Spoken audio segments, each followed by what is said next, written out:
শিখ গুরু ও শিখ জাতি।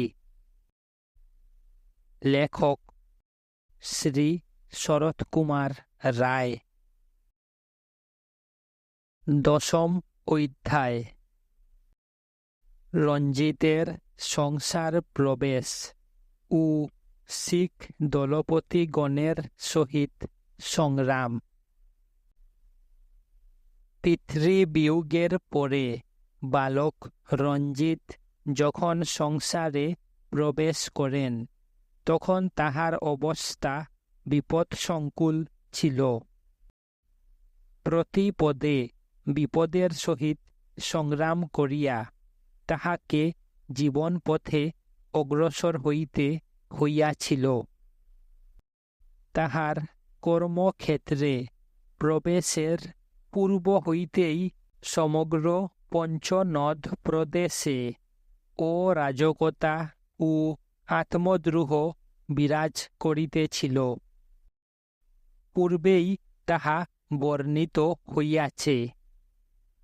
প্রতিভাশালী রঞ্জিত আপনার অসামান্য বীরত্ব বলে দেশব্যাপী অরাজকতা ও অশান্তি দূর করিয়া স্বদেশে শান্তি ও শৃঙ্খলা আনয়ন করিয়াছিলেন। বিবাদরত দেশনায়কদিগকে বশীভূত করিয়া তিনি একমাত্র স্বাধীন রাজ্যের প্রতিষ্ঠা করেন। তাহার পতাকা মূলে মিলিত হওয়াই শিখেরা এক বীর জাতিতে পরিণত হইয়াছিল। অপ্রাপ্তবয়স্ক রঞ্জিতের জননী সুচরিত্রা ছিলেন না। রঞ্জিত যখন স্বাধীনভাবে কার্য করিতে আরম্ভ করেন তখন মা হইয়াও তিনি পুত্রের বিরুদ্ধে ষড়যন্ত্র করিতেছিলেন। আপনার ক্ষমতা অক্ষুণ্ণ রাখিবার লালসায় তিনি পুত্র স্নেহেও বিস্মৃত হইলেন। রঞ্জিত অনন্য পার হইয়া জননীকে এক দুর্গে বন্দী করিয়া রাখিলেন। তথায় তাহার মৃত্যু হইল। জননীর ন্যায় শাশুড়ি সুডাকৌরু রঞ্জিতের স্বাধীনতার প্রতি হস্তক্ষেপ করিয়াছিলেন। এই সুচতুরা রমণী অতিশয় উচ্চাভিলাষিনী ছিলেন। যা মাতা রঞ্জিতকে সহায় করিয়া তিনি শুকরচুকিয়া ও কুনিয়া এই দুই মিশলের নেত্রী হইবেন, তাহার মনে মনে এই সাধ ছিল। এই দুরাশার বশবর্তিনী হইয়া তিনি নীতি বিগহিত উপায় অবলম্বনেও দ্বিধাবোধ করেন নাই। বিদ্যা উপার্জনের নিমিত্ত তিনি কখনো রঞ্জিতকে উৎসাহ দান করেন নাই। পক্ষান্তরে তাহাকে বিলাসী ও ইন্দ্রিয়পরায়ণ করিয়া তুলিবার নিমিত্ত একান্ত চেষ্টা করিয়াছিলেন। কিন্তু এত করিয়াও তাহার মনোরথ সিদ্ধি হইল না। শিক্ষার অভাব রঞ্জিতের স্বভাব উজ্জ্বল প্রতিভা ম্লান করিতে পারিল না এবং ইন্দ্রিয়পরায়ণতা তাহার অনন্যসুলভ সবল দেহ ও স্বাস্থ্য দীর্ঘকালেও বিনষ্ট করিতে পারিল না। বুদ্ধিমতী সুধাকৌর রঞ্জিতকে সর্বদা স্ববশে রাখিয়া স্বয়ং কর্ত্রী হইবার চেষ্টা করিলেও তিনি রঞ্জিতের প্রথম জীবনে তাহার প্রধান সহায় করিয়াছিলেন। সুধাকৌরের অর্থবল, জনবল ও বুদ্ধি বলি হইয়াই রঞ্জিত প্রতিদ্বন্দ্বী শিখ নায়কদিগকে অনায়াসে স্ববশে আনিয়াছিলেন এবং লাহোর ও অমৃতসর নগর জয় করিতে পারিয়াছিলেন। পিতার মৃত্যুর পরে প্রবল শত্রুর মধ্যে সুধা কৌরী তাহার রক্ষয়িত্রী ছিলেন। রঞ্জিতের মহিষীগণের মধ্যে মহতবা প্রথমা ও প্রধান্য ছিলেন। কুনিয়া মিশলের দলপতি জনসিংহের পৌত্রী বলিয়া বংশগৌরব ও ক্ষমতায় মহতবা শ্রেষ্ঠা ছিলেন। এই পত্নীর জননী বলিয়া সুধা কৌরেরও বিলক্ষণ ক্ষমতা ছিল। দুর্ভাগ্যক্রমে মহাতবা পুত্রবতী ছিলেন না। সুধা কৌর বুঝিলেন যে পুত্র সন্তান লাভ না করিলে মহাতবার প্রাধান্য দীর্ঘকাল স্থায়ী হইবে না।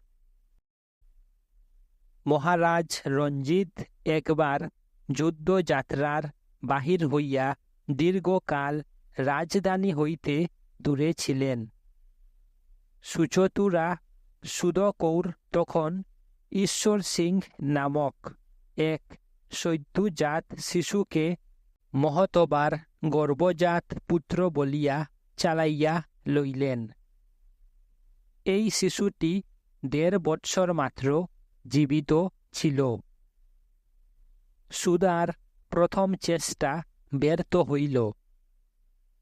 ১৮০৭ খ্রিস্টাব্দে রঞ্জিত যখন শতদ্রু তৎপ্রদেশে যুদ্ধে ব্যাপৃত ছিলেন, তখন সুধা কৌর দ্বিতীয়বার এক তাঁতির পুত্র ও এক দাসীর পুত্রকে মহতবার যমজপুত্র বলিয়া চালাইলেন। তীক্ষ্ণদী রঞ্জিত শাশুড়ীর চাতুরী বুঝিতে পারিয়াও কোনো উচ্চবাচ্য করিলেন না। এই পুত্রদ্বয়ের নাম শের সিং ও তারা সিং রাখা হইল। তাহারা রাজভবনে রাজপুত্রবৎ প্রতিপালিত হইতে লাগিল। তারা সিং স্বভাবতই নির্বোধ ছিল। শের সিং অল্পাবধি হইলেও পরম সুন্দর ও সাহসী বলিয়া খ্যাতি লাভ করিয়াছিলেন। ১২ বৎসর বয়সে এক যুদ্ধে শের সিং যথেষ্ট বীরত্ব প্রকাশ করেন। রাজনীতিজ্ঞ রঞ্জিত তখন তাহার শাশুড়িকে জানাইলেন যে তাহার দৌহিত্র এখন মিশলের দলপতি হইবার যোগ্যতা লাভ করিয়াছেন। তিনি তাহার উপর কুনিয়া মিশলের পরিচালনের ভার অর্পণ করেন। ধূর্ত সুধা কৌর এতদিনে আপনার ফান্দে আপনি আটক পড়িলেন। কর্তৃত্বের প্রলোভন তাহাকে মুগ্ধ করিয়াছিল। তিনি কোনো ক্রমেই মিশলের কর্তৃত্ব ছাড়িতে প্রস্তুত নহেন। তিনি পলায়ন করিয়া সাদারা নামক স্থানে গমন করিয়া গোপনে ইংরাজের সাহায্য প্রার্থনা করিলেন। রঞ্জিত সুধার সমস্ত অভিসন্ধি জানিতে পারিয়া তাহাকে লাহুরে আহ্বান করেন। সুধা তাহার সমক্ষে আনিত হইলে রঞ্জিত তাহাকে ভয় প্রদর্শন করিলেন। অপমানিতা সুধা ভীত হইয়া পলায়নের চেষ্টা করিয়া ধরা পড়েন। এবার রঞ্জিত তাহাকে বন্দী করিলেন। কারাগরে অভিমানিনী সুধা কৌরের জীবলীলার পরিসমাপ্তি হয়। কুনিয়া মিশল রঞ্জিতের শাসনাধীন হইল। শের সিংকে তিনি এক খণ্ড জায়গির প্রদান করেন। নাওনিহাল সিংহের মৃত্যুর পরে ১৮৪৩ খ্রিস্টাব্দে শের সিং পঞ্চনদ প্রদেশের রাজপদে প্রতিষ্ঠিত হইয়াছিলেন। কিন্তু অনেক দিন রাজত্ব করা তাহার ভাগ্যে ঘটিয়া উঠে নাই। শিখ নায়কের ষড়যন্ত্রে অল্প দিনের মধ্যেই তিনি নিহত হইয়াছিলেন। ভাগ্যলক্ষ্মী রঞ্জিতের প্রতি প্রসন্ন ছিলেন। পারিবারিক বিরোধ ও শাখা সম্প্রদায়গুলির প্রতিকূলতা তাহার দ্রুত উন্নতি লাভে ও বিজয় কার্যে বাধা দিতে পারে নাই। তাহার সংসার প্রবেশের অল্প কয়েক বৎসর পরেই প্রসিদ্ধ আফগান আক্রমণকারী আহমেদ শাহের পৌত্র শাহ জুমান পঞ্চনদ প্রদেশের শাসনাধিকার পুনরুদ্ধার মানসে সসৈন্যে দুইবার পাঞ্জাব আক্রমণ করেন। প্রথমবারে তিনি ৩০,০০০ সৈন্যসহ লাহোরে উপনীত হন। কোন শিখ দলপতি বিনা যুদ্ধে তাহার নিকট বশ্যতা স্বীকার করিলেন। এই রূপ শাহ শিখদিগের সহিত প্রীতি স্থাপন করিয়া তাহাদিগকে স্ববশে আনিবার চেষ্টা করিতে লাগিলেন। তিনি যখন এইরূপ ভাবে কার্য করিতে আরম্ভ করিয়াছিলেন, তখন শুনিতে পাইলেন যে তাহার সহোদর মাহমুদ বিদ্রোহী হইয়াছেন। অনন্যোপায় হইয়া তিনি স্বদেশে ফিরিয়া গেলেন। ১৭৯৮ খ্রিস্টাব্দে তিনি দ্বিতীয়বার নির্বিবাদে লাহোর নগরে উপনীত হন। কসুরের নবাব নিজামুদ্দিন তাহার পক্ষাবলম্বন করেন। এবারে শাহ কখনো ভয় দেখাইয়া কখনো বা বন্ধুতার ভান করিয়া শিখদিগকে বশে আনিবার চেষ্টা করিতেছিলেন। শিখদিগের সহিত ছোটখাটো কয়েকটা সংগ্রামও ঘটিল। এই যুদ্ধগুলিতে সর্দার রঞ্জিত সিংয়ের বীরত্ব কেবল মাত্র শিখ দল প্রতিদিগকে নহে, শাহ জুমানকেও মুগ্ধ করিয়াছিল। সর্দার রঞ্জিত সিং রাজধানী লাহোর নগরটি লাভ করিবার মানসে শাহ জুমানের নিকট বশ্যতা জ্ঞাপন করেন। ঘটনাক্রমে শাহ জুমানও এই সময়ে বিদ্রোহী সহোদরকে দমন করিবার মানসে স্বদেশে প্রত্যাগমন করিলেন। প্রবল প্লাবনের মধ্যে বিতস্তা নদী উত্তীর্ণ হইবার সময় শাহের ১২টি কামান নদীগর্ভে নিমগ্ন হয়। কামান উদ্ধার করিবার নিমিত্ত অপেক্ষা করিবার অবসর তাহার ছিল না। তিনি উচ্চাভিলাষী রঞ্জিতকে জানাইলেন যে তিনি কামান উদ্ধার করিয়া পাঠাইলে তাহাকে লাহোর নগর ও রাজা উপাধি দান করা যাইবে। রঞ্জিত ৮টা কামান উদ্ধার করিয়া শাহের নিকট পাঠাইলেন। তিনি রঞ্জিতকে রাজা উপাধি ও লাহোরের শাসনাধিকার দান করিলেন। লাহোর নগর প্রায় ২০০ বৎসর যাবত ইতিহাসে প্রসিদ্ধি লাভ করিয়াছে। এই লোভনীয় নগরটির শাসনাধিকার পাইবার নিমিত্ত অষ্টাদশ শতাব্দীতে প্রসিদ্ধ শিখ মিশলের দলপতিরা প্রাণপণ সংগ্রাম করিয়াছেন। একবার তাহারা নগরটা মুসলমানদের হাতে হইতে ছিনাইয়া লইয়াছেন, আবার মুসলমানেরা তাহাদিগকে তাড়াইয়া দিয়া নগর অধিকার করিয়া লইয়াছে। 1764 খ্রিস্টাব্দে ভাঙ্গি সর্দার গুজর ও লেহনা সিং এবং কুনিয়া সর্দার সুবা সিং সম্মিলিত হইয়া লাহোর নগর অধিকার করিবার চেষ্টা করেন। আহমেদ শাহের প্রতিনিধি কাবুল মন কিছুকাল সংগ্রাম করেন। অবশেষে একদা রাত্রিকালে অসম সাহসী বাঙ্গি সর্দারদ্বয় একটা পয় প্রণালীর মধ্য দিয়া নগরে প্রবেশ করেন।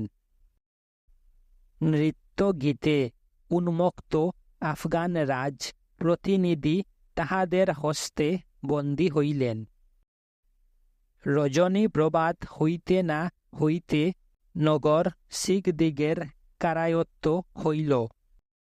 সুবা সিং গুজর ও লেহনা নগরটা 3 ভাগে করিয়া লইলেন। তদবধি লাহোর শিখদিগের শাসনাধীনেই রহিয়াছে। আহমেদ শাহ শেষবার পাঞ্জাব আক্রমণের সময়ে গুজর সিংয়ের উপরই লাহোরের শাসনভার অর্পণ করিয়া গিয়াছিলেন। সর্দার রঞ্জিত শাহ জুমালের নিকট নামমাত্র লাহোর নগরের শাসনাধিকার পাইয়াছিলেন। পূর্বোক্ত সর্দার 3 জনের বংশধরেরাই লাহোরের শাসনকর্তা ছিলেন। লেহনা ও সুবা সিংহের পুত্রেরা ইন্দ্রিয়পরায়ণ কাপুরুষ ছিল। তাহাদের উৎপীড়নে লাহোরের আদিবাসীরা জ্বালাতন হইয়া উঠিয়াছিল। রঞ্জিত শাহের নিকট হইতে লাহোর নগরের শাসন ক্ষমতা লাভ করিয়াছেন শুনিয়া নগরের অধিবাসীদের আনন্দের সীমা রহিল না। তাহারা সর্দার রঞ্জিতকে নগর অধিকার করিয়া লইবার নিমিত্ত আহ্বান করিল। গুজর সিংহের বংশধর সাহেব সিং বীর পুরুষ ছিলেন, কিন্তু তিনি এই সময়ে লাহোর নগরে ছিলেন না। রঞ্জিত সসৈন্যে নগর দুয়ারে উপনীত হইলেন। নগরবাসীরা তাহাকে আপনার উদ্ধারকর্তা রূপে বরণ করিয়া লইল। অযোগ্য শাসনকর্তদ্বয় নগর ছাড়িয়া পলায়ন করিল। বিনা সংগ্রামে রঞ্জিত লাহোরের প্রভু হইলেন। 20 বর্ষ বয়স্ক্রম কালে রঞ্জিত লাহোর অধিকার করিয়া ও রাজা উপাধিতে ভূষিত হইয়া পঞ্চনদ প্রদেশে সর্বাপেক্ষা ক্ষমতাশালী হইয়া উঠিলেন। তাহার সাফল্য শিখ দলপতিগণের মনে গভীর আতঙ্কের সঞ্চার করিল। রামঘুরিয়া ও ভাঙ্গি সর্দারেরা রঞ্জিতকে গোপনে হত্যা করিবার নিমিত্ত ষড়যন্ত্র করিলেন। ফাঁসিন নামক স্থানে এক সভার অধিবেশন সময়ে এই হত্যাকাণ্ড অনুষ্ঠিত হইবার কথা ছিল। তীক্ষ্ণ বুদ্ধি রঞ্জিত পূর্বেই কুচক্রীদের ষড়যন্ত্র জানিতে পারিলেন। তিনি সৈন্যবলে বলী হইয়া ফাঁসিনে গমন করেন এবং তথায় উৎসবে পূজে ও শিকারে 2 মাস যাপন করিয়া লাহোরে প্রত্যাগমন করেন। শত্রুরা তাহার কেশাগ্র স্পর্শ করিতেও সাহসী হইল না। 1761 খ্রিস্টাব্দে আহমেদ শাহ আবদালী যুদ্ধান্তে লাহোর নগরে একটা কামান ফেলিয়া গিয়াছিলেন। ইতিহাসে ওই কামানটা জমজমা নামে খ্যাত।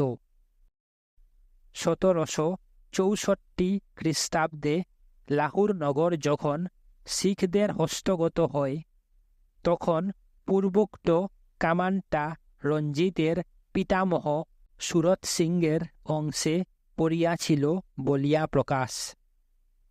রঞ্জিত যখন লাহুর নগরের প্রভু হইলেন, তখন ওই কামান অমৃতসরে ভাঙ্গি সর্দারের নিকটে ছিল। তিনি কামানটা দাবি করিলেন। ভাঙ্গি সর্দারেরা তাহার দাবি অগ্রাহ্য করিলেন। 1802 খ্রিস্টাব্দে রঞ্জিত বাঙ্গি সর্দারদিগের অমৃতসর নগরস্থ দুর্গ আক্রমণ করিলেন। ভাঙ্গিরা অমৃতসর হইতে তাড়িত হইয়া রামঘুরিয়াদের শরণাপন্ন হইলেন। পুণ্যভূমি অমৃতসর রঞ্জিতের কারায়ত্ত হইল। তারপর তিনি একে একে ভাঙ্গিদের ওপর দুর্গ ও জনপদগুলি জয় করিয়া লইলেন। ভাঙ্গি সর্দার সাহেব সিংকে তিনি একখানি গ্রাম জায়গির দিয়াছিলেন। সর্দার তথায় তাহার জীবনের অবশিষ্ট ভাগ যাপন করেন।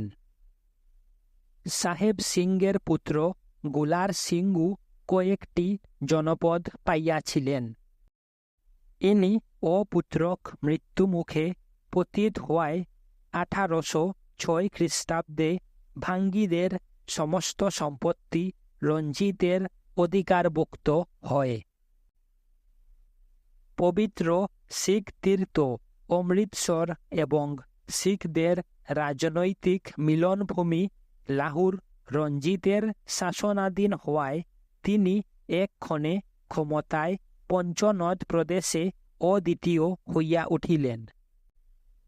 তাহার সাফল্য লাভের পথ ক্রমেই সুগম হইয়া উঠিল।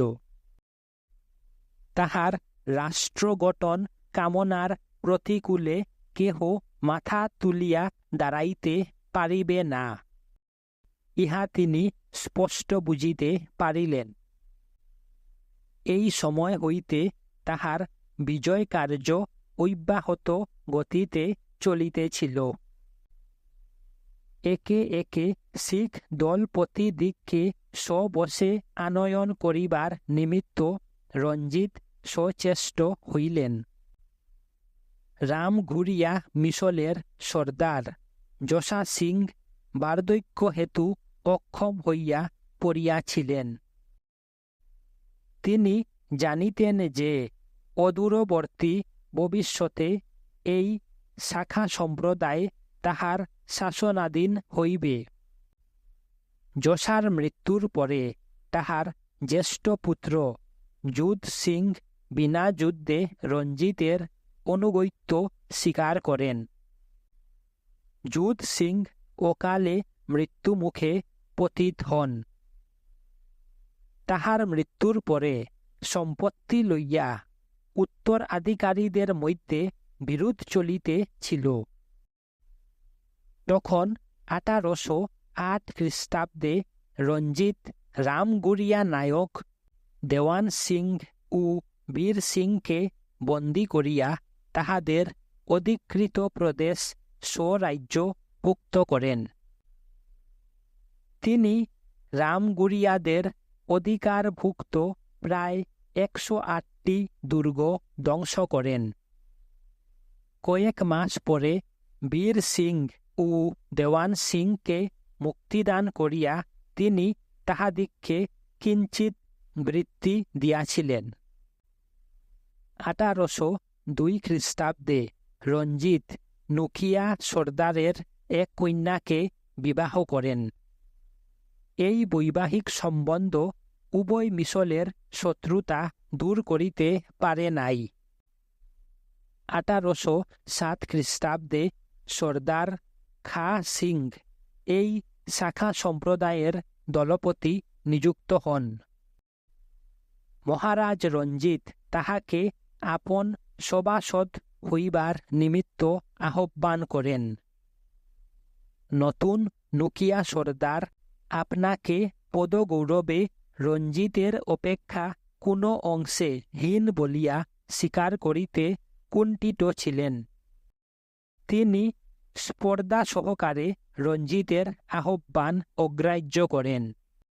বীরবর রঞ্জিত প্রকাশ্য যুদ্ধে নোকিয়া সর্দারকে পরাজিত করিয়া তাহার শাসনাধীন স্থানগুলি স্বরাজভুক্ত করিয়া লইলেন। 1811 খ্রিস্টাব্দে মহারাজ রঞ্জিত ফৈজিলপুরিয়া মিশলের সর্দার বুধ সিংকে আক্রমণ করেন। বুধ সিং পরাজিত হইয়া শতদ্রুর পর পারে পলায়ন করেন। রঞ্জিত তাহার সম্পত্তি অধিকার করিয়া ফকির আজিজউদ্দিনের ভ্রাতাকে উক্ত প্রদেশের শাসনকার্যে নিযুক্ত করেন। সর্বশেষে রঞ্জিত কুনিয়া মিশল আপনার শাসনভুক্ত করেন। যে রূপে এই মিশল তাহার অধিকারে আইসে তাহা পূর্বেই বর্ণিত হইয়াছে। একাদশ অধ্যায়। রঞ্জিত ও পাঞ্জাবি মুসলমান। পঞ্চনদ প্রদেশ বহু শতাব্দী ধরিয়া জাট ও মুসলমানদের বাসভূমি হইয়াছে। আমরা এ যাবত জাট শিখদের বিবরণ লিপিবদ্ধ করিয়াছি। পাঞ্জাবি মুসলমানদের সম্বন্ধে কোনো কথাই বলি নাই। চন্দ্রভাগা নদীর পূর্ব তীরবর্তী জেলাগুলিতে সাধারণত শিখ অধিবাসীর সংখ্যা বেশি। উক্ত নদীর পশ্চিম তীরবর্তী স্থানগুলিতে জনসংখ্যায় মুসলমানেরাই প্রধান। উত্তর পশ্চিম সীমান্ত প্রদেশ সংলগ্ন জেলাগুলিতে শিখ নাই বলিলেও অত্যুক্তি হয় না। সে অঞ্চল মুসলমানদেরই রাজ্য। পঞ্চনদ প্রদেশের মুসলমানেরা নানা ক্ষুদ্র ক্ষুদ্র সম্প্রদায় বিভক্ত। অনেক সম্প্রদায় বংশগৌরবে প্রসিদ্ধ। দেশীয় সৈন্যদলে তিওয়ান, সিয়াল ও মুলতানি মুসলমানেরা উৎকৃষ্ট যোদ্ধা বলিয়া খ্যাতি লাভ করিয়াছে। পাঞ্জাবি মুসলমানেরাও পাঞ্জাবি শিখদিগের তুল্য সমর নিপুণ। রঞ্জিতের ন্যায় প্রতিভাশালী নায়কের অধীনে শিখেরা যেমন একটা বীর জাতি হইয়া গড়িয়া উঠিতে পারিয়াছিল, পাঞ্জাবি মুসলমানেরা তেমন কোনো নায়কের অধীনে দলবদ্ধ হইয়া উঠে নাই। সময়ে সময়ে দুই একজন প্রতিভাহীন উৎসাহী মুসলমান ক্ষণকালের জন্য মাথা তুলিয়া উঠিয়াছিলেন বটে, কিন্তু তাহারা কিছু গড়িতে পারেন নাই। তাহাদের উত্তেজনা বহনীতে মুসলমানেরা তৃণবত দগ্ধ হইয়াছিল। দল বান্ধিয়া উঠিতে না পারায় পাঞ্জাবি মুসলমানেরা পঞ্চনদ প্রদেশে কখনো প্রাধান্য লাভ করিতে পারে নাই। জয়লক্ষ্মী স্থির বুদ্ধি ও শক্তিসম্পন্ন শিখদিগকেই জয়মাল্য পরাইয়া দিয়াছিলেন। পঞ্চনদ প্রদেশের একাধিপত্য লাভের নিমিত্ত রঞ্জিত যেমন শিখ শাসন সম্প্রদায়গুলির সহিত যুদ্ধ করিয়াছেন, তেমনি ছোট ছোট মুসলমান সম্প্রদায়গুলির সহিতও সংগ্রাম করিয়াছেন। দীর্ঘকাল কঠোর যুদ্ধের পর তিনি সমগ্র প্রদেশের প্রভু হইয়াছেন। লাহোরের নিকটবর্তী শেখুপুরা ও ঝাং অঞ্চলে প্রায় 40টা গ্রামে খরল সম্প্রদায়ের মুসলমানেরা বাস করিত। এই সম্প্রদায়ের মুসলমানেরা বড়ই দুর্দান্ত প্রকৃতির। তাহারা কখনো কোনো শাসন মানিয়া চলিতে চাহিত না। শত্রু সৈন্য কর্তৃক আক্রান্ত হইলে তাহারা দুর্গম গভীর অরণ্যে বা জলাভূমিতে পলায়ন করিত। 1803 খ্রিস্টাব্দে মহারাজ রঞ্জিত তাহাদের বাসভূমি স্বরাজ্যভুক্ত করেন। সিয়াল সম্প্রদায়ভুক্ত মুসলমানেরা ঝাং, লুহিয়া ও চুনিয়াট প্রভৃতি অঞ্চলে বাস করিত। 1803 খ্রিস্টাব্দে রঞ্জিত সর্বপ্রথমে ইহাদিগকে স্ববশে আনিতে চেষ্টা করেন। শিয়ালদের নায়ক আহমেদ খাঁ বাৎসরিক 60 সহস্র মুদ্রা নিষ্ক্রয় রূপে প্রদান করিয়া 3 বৎসর রক্ষা পাইয়াছিলেন। 4th বর্ষে সম্প্রদায়টি রঞ্জিতের শাসনাধীন হইল। তিওয়ান সম্প্রদায়ের মুসলমানেরা অত্যন্ত শক্তিশালী। 1803 খ্রিস্টাব্দে খাঁ বেগ খাঁ নামক ওই সম্প্রদায়ের নায়ককে রঞ্জিত বন্দী করেন। সহোদর ভ্রাতার সহিত খাঁ বেগের পরম শত্রুতা ছিল। রঞ্জিত তাহাকে সহোদরের হস্তে অর্পণ করেন। খাঁ বেগ ভ্রাতার হস্তে নিহত হইলেন। রঞ্জিত শক্তিশালী তিওয়ানদিগকে প্রকাশ্যে আক্রমণ করিতে সহসা সাহসী হইলেন না। 1817 খ্রিস্টাব্দে তিনি তিওয়ানদের নূরপুর দুর্গ আক্রমণ করেন। দুর্গ রঞ্জিতের হস্তগত হইল। তিওয়ান নায়ক আহমেদ ইয়ার খান আরও কিছু কাল তাহার শাসনাধীন প্রদেশের প্রভু রহিলেন। মনকেরার নবাবের সহিত ইয়ার খানের ভীষণ শত্রুতা ছিল। রঞ্জিত ওই নবাবের সাহায্যে অল্প দিন মধ্যে তিওয়ানদের রাজ্য অধিকার করিলেন। 1821 খ্রিস্টাব্দে রঞ্জিত মানকেরার নবাব হাফিজ আহমেদ খাঁর রাজ্য আক্রমণ করেন।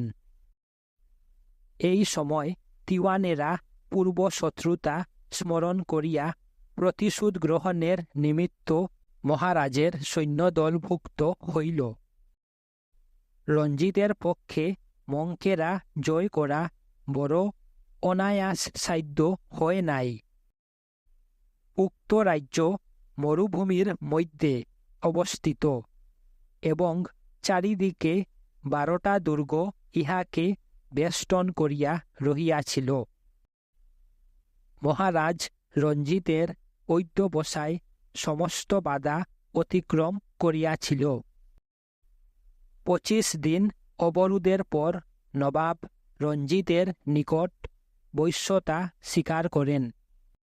তিনি রঞ্জিতের অধীনতা স্বীকার করিয়া দেরা ইসমাইল খাঁর শাসনকর্তা নিযুক্ত হইয়াছিলেন।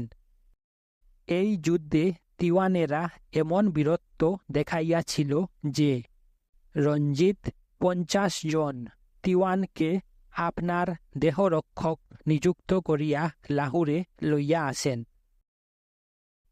লাহুরের 50 মাইল দূরবর্তী কসুর নগর পাঠান জাতীয় এক মুসলমান সম্প্রদায়ের প্রধান কেন্দ্র ছিল।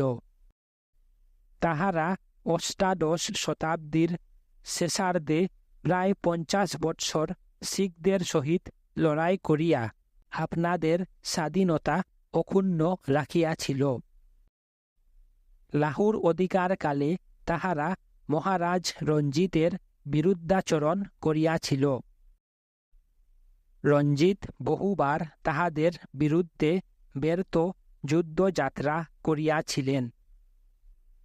1807 খ্রিস্টাব্দে তিনি সমস্ত সৈন্যবল সহ কসুরের নবাব কুতুবউদ্দিনকে আক্রমণ করেন। সুদাকৌর এই যুদ্ধে রঞ্জিতকে সাহায্য করেন। তাহার বুদ্ধি বলে কুতুবউদ্দিন স্বীয় রাজ্য হইতে তাড়িত হইলেন। তিনি শতদ্রুর দক্ষিণ তীরবর্তী এক ক্ষুদ্র জনপদে যাইয়া বাস করিতে লাগিলেন। গক্ষর নামক মুসলমান সম্প্রদায় বীরত্বের নিমিত্ত ইতিহাসে প্রসিদ্ধি লাভ করিয়াছিল। কাশ্মীর দীর্ঘকাল ইহাদের শাসনাধীন ছিল। মহারাজ রঞ্জিতের সুযোগ্য সেনানায়ক বুদা সিং ও জম্বুরাজ গুলাব সিংয়ের চেষ্টার ফলে 1818 খ্রিস্টাব্দে গক্ষেরা রঞ্জিতের বৈশ্যতা স্বীকার করে। আওয়ান সম্প্রদায় কখনো শিখদের প্রতিকূলে উগ্রভাবে দাঁড়াইতে পারে নাই। আটক যুদ্ধের সময়ে ইহারা মহারাজ রঞ্জিতের শত্রু সৈন্যদিগকে আশ্রয় দিয়া সাহায্য করিয়াছিল। এই অপরাধে সেনাপতি মুকম চাঁদ 1813 খ্রিস্টাব্দে ইহাদের প্রধান জনপদ শেমশাবাদ ধ্বংস করেন। কিন্তু ইহারা ইহাদের পৈতৃক বাসভূমি রাওয়ালপিন্ডি, ঝেলাম ও শাহপুর হইতে বিতাড়িত হয় নাই। মহারাজ রঞ্জিতকে করদানে প্রতিশ্রুত হইয়া ইহারা রঞ্জিতের আশ্রয় পাইয়াছিল। ঝঞ্ঝুয়া সম্প্রদায় মহাসিংহের সময় হইতেই শিখদের আনুগত্য স্বীকার করিয়াছিল। চিব সম্প্রদায়ের মুসলমানদের পূর্বপুরুষ রাজপুত ছিলেন। কাঙ্গা, জম্মু ও গুজরাট জেলায় তাহাদের নিবাস। ভাঙ্গি সর্দারেরা ও রঞ্জিতের পিতা মহাসিংহ তাহাদিগকে জয় করিতে পারেন নাই। 1810 খ্রিস্টাব্দে রঞ্জিত চিবদের নায়ক রাজা অমর খাঁর দুইটা দুর্গ আক্রমণ করেন। অমর খাঁ পরাজিত হইয়া বৈশ্যতা স্বীকার করেন। ইহার অল্প কয়েক মাস পরে অমরের মৃত্যু হইবা মাত্র রঞ্জিত তাহার শাসনাধীন প্রদেশ স্বরাজ্যভুক্ত করিয়া লইলেন। এই বৎসরেই রঞ্জিত সুহিয়াল জনপদের বালচ সম্প্রদায়ের নায়ক ফতে খাঁর বিরুদ্ধে যুদ্ধযাত্রা করেন। ফতে খাঁ খুব বিক্রমশালী ব্যক্তি। ভাঙ্গিরা ইহাকে আক্রমণ করিয়া পরাভূত হয় এবং ইনি ভাঙ্গিদের অধিকৃত কয়েকটি স্থান অধিকার করেন। ইনি রঞ্জিতের পিতার নিকট হার মানিয়া তাহাকে কিঞ্চিৎ করদানে স্বীকৃত হইয়াছিলেন। রঞ্জিত প্রথমে তাহাকে নানা রূপে ভয় দেখাইয়া কর বাড়াইয়া লইয়াছিলেন। ফতে খাঁ প্রতিশ্রুত কর অনিয়মিত রূপে দিতেন বলিয়া রঞ্জিত সহসা তাহার দুর্গ আক্রমণ ও অধিকার করেন। অতঃপর তিনি ফতে খাঁকে লাহুরে লইয়া আসিলেন এবং তাহাকে এক খণ্ড জায়গির দিলেন। কয়েক বছর তিনি লাহুর দরবারে ছিলেন। অবশেষে পরাধীন জীবনের দুঃসহ বেদনায় পীড়িত হইয়া তিনি লাহুর দরবার হইতে পলায়ন করেন। কিছুদিন এখানে সেখানে আশ্রয় গ্রহণ করিয়া 1820 খ্রিস্টাব্দে বহাওয়ালপুরে মৃত্যুমুখে পতিত হন। এই রূপে রঞ্জিত একে একে মুসলমান সম্প্রদায়গুলিকে স্বীয় অধীনে আনয়ন করিয়া সিন্ধু হইতে শতদ্রু পর্যন্ত সমগ্র পঞ্চনদ প্রদেশে তাহার অক্ষুণ্ণ প্রতাপ প্রতিষ্ঠিত করিয়াছিলেন।